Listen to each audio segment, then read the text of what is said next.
Good morning, everybody, or rather good afternoon. We're about to strap a pallet today. I don't know if you see my other video on wrapping a pallet. Well, this is actually the first part of it. We're gonna strap this pallet today. I don't know if you're familiar with this. This is a 1/2 inch strapping material. Some people use plastic, some vinyl, some metal. This is plastic. It's just as strong as long as you don't kink it while you're strapping it. One thing we use is we use a simple stick with an end on it to kind of, so we don't have to climb underneath the pallet to get it across. You send it to the other side. One important thing to remember when you're strapping a pallet, especially one like this, because it's heavy, you want to use corners or supports because all the weight is going to be supported at the top. That's where all the pressure is going to be. So if your boxes aren't solid, or if you don't have corners like these, it's going to crush your product or whatever you're shipping. Okay, in order to strap it, we use this. This is a band strapper. Basically, you have the holder, the roller, and the cutter. You depress the lever and you run it through all three of them. So it stays in there firmly about like that, and then you give yourself about a foot tail. Then you grab the other side, the return from the strapping, and then you run it through the cutter and the roller, like so.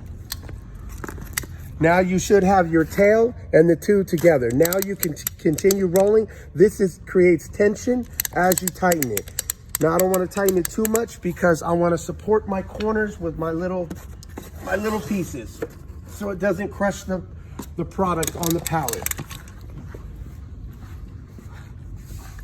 So I go around both sides, making sure that it's strapped properly, and then you want to make sure that the strap is straight also.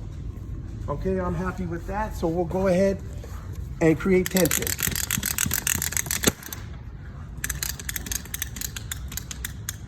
Okay, one way to check to see if your strap is tight, I call it playing the banjo. Now I'm happy with that. Once it's tight enough, you don't want to get it too tight because then it starts to create too much tension on the top and then it'll ruin the product.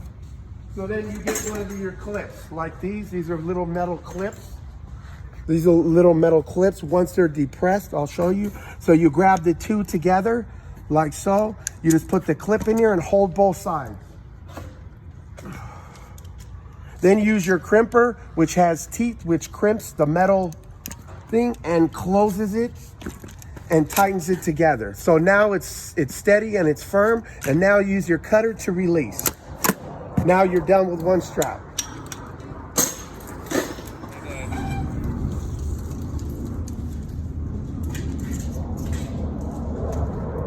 This particular pallet we're going to strap twice because it's heavy.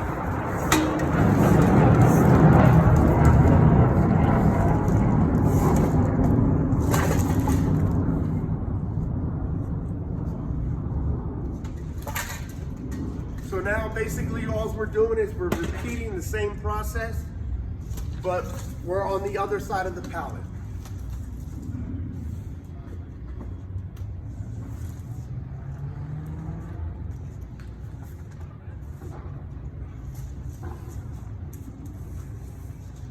Also, one important thing to remember, when you strap the pallet, your corners have to be at all points of contact. Your points of contact is exactly where the strap is going to be. So all the way across the top, that's where most of the pressure is going to be, not on the bottom, because it's going to pull it down.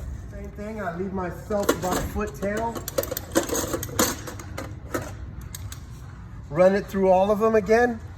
Same thing. Grab the other side. Give yourself a little bit of slack. Run it through your cutter and your roller. Make sure they're even. Otherwise, if it's kinked, it won't roll right and it won't tighten right.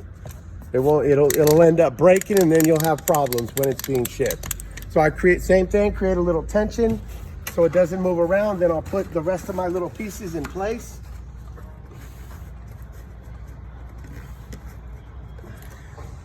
Go around the other side.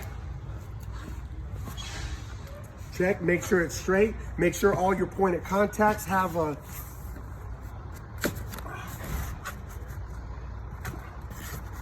little corners in them. Okay, I'm happy with that.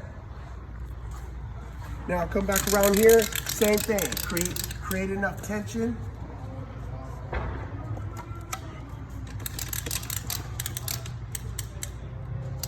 Create enough tension, it should, you hear like a little twang sound. I'm happy with that. Now this pallet is solid. As you can see, if I try to move it, the whole pallet's gonna move because it's strapped.